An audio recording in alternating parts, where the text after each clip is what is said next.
Hello, friends, and welcome back to Malicious Compliance Stories. Let's start our video with the tale of supermarket chaos where a seemingly mundane trip to the grocery store turns into a drama-filled showdown that leaves onlookers both amused and bewildered. But before we dive in, make sure to hit that subscribe button, smash the like if you enjoy the content, and ring that notification bell so you never miss a juicy story. Invisible girl steals pasta in the grocery store. Something I, 28-year-old female, witnessed last night at the supermarket. I'm way too much of a coward to do anything like this myself.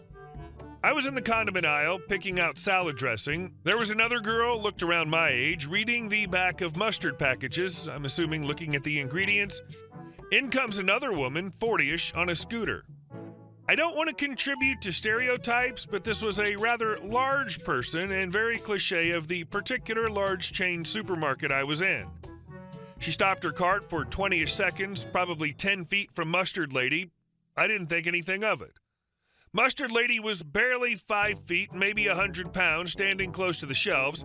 She had a basket close beside her that I think took up more space than her. Suddenly, Scooter charged forward, swerved a bit to the shelves, looking right at Mustard. Admittedly, I'd chosen that moment to try and peek at Mustard Lady's basket. I'm chronically curious, so I caught the whole thing. With a yelp and a rather impressive back jump, Mustard Lady dodged the scooter, but her basket was toppled over, knocking several things out. Scooter Lady kept her head forward and made no acknowledgement. Before I could even decide if I had the social fortitude to offer to help, Mustard Lady scooped up her goods and basket, caught up with the scooter, and grabbed what looked like a box of pasta from the scooter's basket. She then walked across the aisle and made to put the pasta box on the top shelf where Scooter Lady couldn't reach. Scooter Lady screeched, "What the hell?" Mustard Lady responded with a deadpan, "Oh, so you can see me." I don't remember the exact phrasing because I get petrified of even second-hand conflict, and it was so absurd. But Scooter Lady gave a short rant about Mustard Lady being in the way and needing to pay more attention to her surroundings. I think Scooter Lady thought Mustard Lady was on her phone, her large yellow French's brand phone. I don't think Mustard Lady actually intended on placing the pasta box up on the shelves because she'd just been sort of holding it up. However, when Scooter Lady's self-righteous speak was over, Mustard Lady didn't say another word. From what I could see out of the corner of my eye, she didn't even look mad. Mustard Lady just looked right at Scooter Lady and tossed the box onto an upper shelf and walked away, though she did walk the long way behind the scooter, I think to avoid being run over again. I'd been pretending to choose between some vinaigrettes, but tossed the closest one in my cart and slipped quickly away, lest I become the next hit-and-run victim. Fortunately, the salad dressing was very close to the end of the aisle.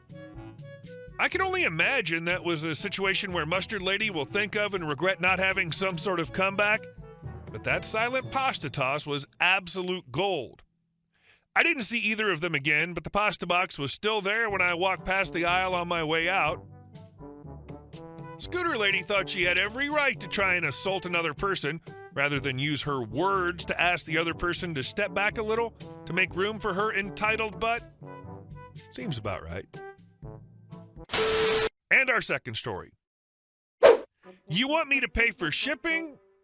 I'll just keep it. Years ago, I bought a stereo receiver that came to $399.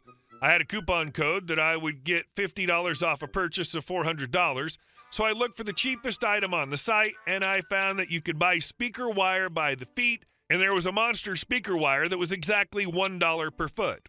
15 minutes after the order, I got a call from their ordering department making sure I didn't make an error.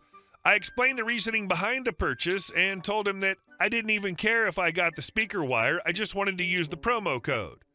He got a good laugh about it, and that was the end of it. Or so I thought. When my package arrived, it was the receiver but no speaker wire, but the order said box 1 of 2.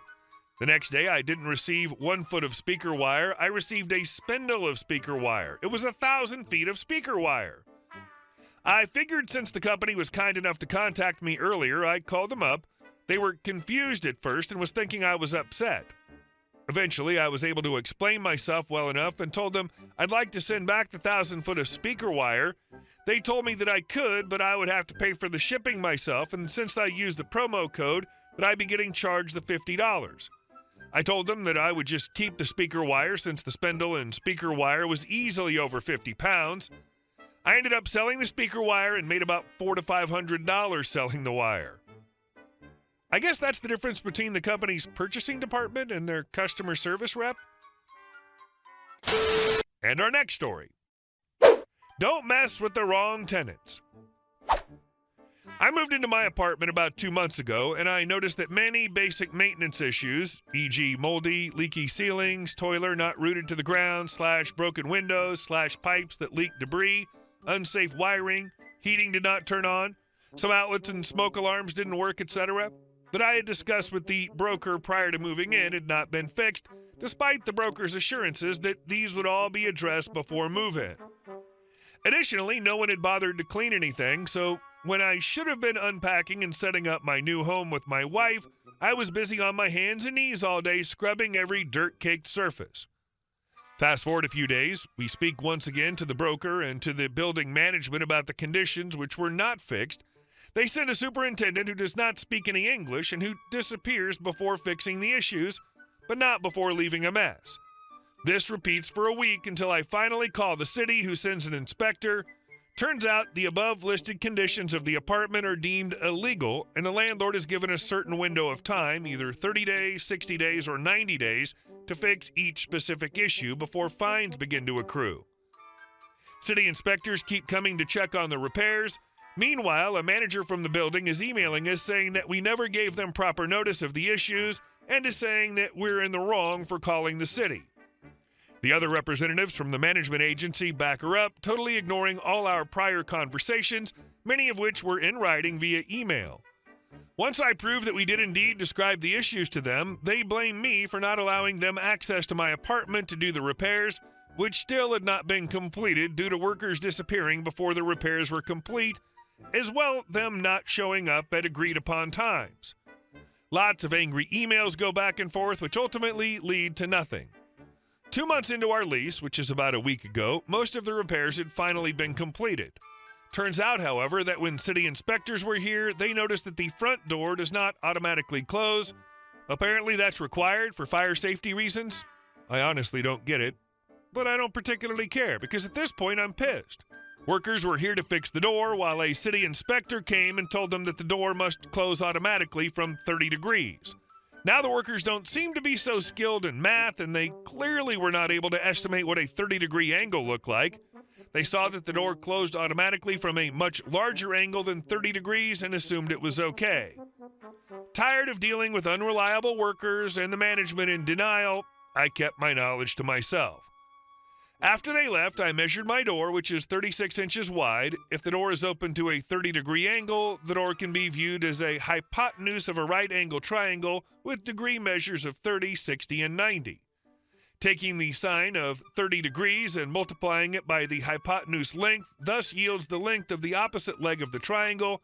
In other words, the door would need to self-close when the edge of the door is 18 inches away from the door frame. Did the door actually do that? Of course not.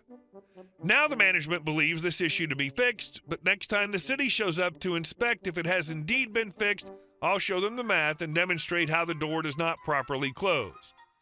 Fees for this issue not yet being remedied are accruing at a rate of $250 a day. Once the city sees that the issue still has not been fixed, the fees may escalate even more. The next phase is creating leaflets about tenant rights, how to get the city to lower one's rent if living conditions are poor, and how to call the city inspectors to fine the landlord for unaddressed maintenance issues. I've patiently waited for 2 months for issues to be fixed that never should have existed in the first place in an apartment that's being newly rented out. Don't treat your tenant well? Then be prepared for the full extent of the law to be applied and made fully known to all your other tenants. They messed with the wrong person indeed. Brokers should have made sure that all issues were addressed, so it's not just the management. Good one. And our last story. Calls the cops because the homeowner wasn't doing things right. This story is actually narrated to me by a friend of mine. At the time this happened, my friend was raising her child by herself in a suburb in Texas.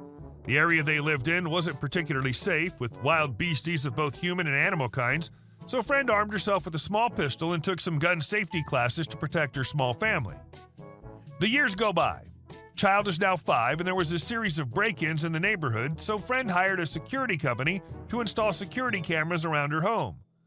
One day, while reviewing footage, friend noticed a strange man lurking around the house. He seemed to wander around a bit and then wandered away. So friend shrugged and carried on with her day. Nothing to worry about, right?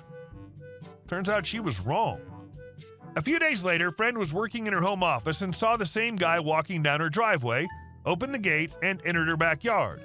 Friend realized the kitchen door was open, child was playing in the living room. Friend grabbed her gun from her purse and ran to the kitchen and got there as the gun calmly walked through her back door. Guy sauntered in, looked around the room to see friend standing there with her gun pointed at him. Guy froze. Friend: "Who the F are you, and why are you in my house?" Guy gulped, grabbed his phone, and dialed 911. "Help! I'm standing in this kitchen and some crazy bee has a gun pointed at me." Friend was stunned but didn't put her gun down while calmly telling her child to go play in their room, then stood there, not moving, while staring down the guy who refused to leave. Guy: "You're gonna get it when the cops show up, B." Friend: "You are in my house. Get the F out." Guy actually stayed standing there until the police came into the kitchen. Guy saw the cops and started screaming, "Arrest her! She's crazy! Look, she has a gun on me!"